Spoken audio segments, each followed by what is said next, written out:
এই রকম গরম গরম মুচমুচে জিলেপির সঙ্গে পাঁপড়ের কম্বিনেশন মন্দ না। তো চলুন আজ আমরা তৈরি করব জিলেপি। তো প্রথমে এখানে একটা পাত্র নিয়ে নিয়েছি। পাত্রে আমি 2 বাটি পরিমাণ আমি দিয়ে দিচ্ছি জল, আর দিয়ে দেবো 1 বাটি চিনি।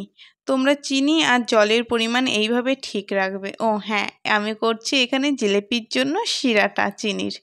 তো এবার জলটা ফুটে এলেই আমি দিয়ে দেবো 2টো এলাচ, এতে গন্ধ ও ফ্লেভারটা খুব সুন্দর আসে।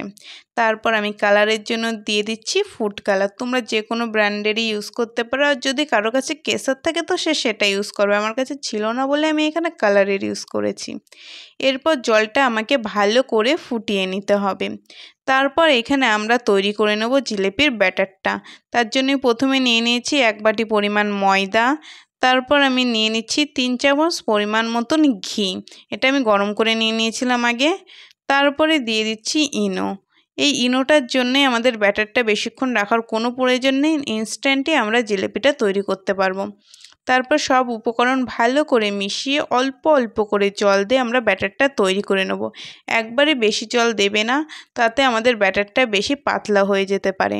আমি যেমন করেছি ঠিক তেমনই তোমরা ব্যাটারটা করে নেবে। বেশি পাতলা হয়ে গেলে তারপরে আর জিলেপিটা তোমাদের হবে না।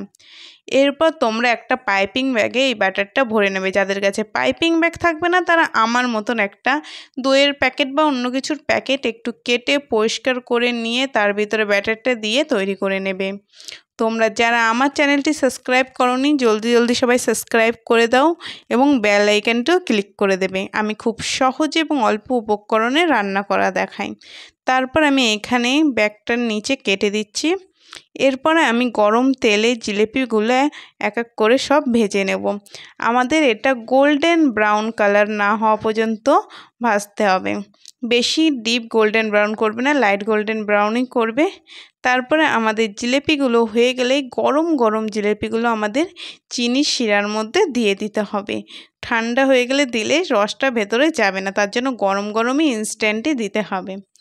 দেখতেই পারছো এত সুন্দর হয়েছে, শুধু সুন্দর না দেখতে, এটা এত মুচমুচে হয়েছে কি বলবো তোমাদের, আর খেতেও খুব সুস্বাদু হয়েছে।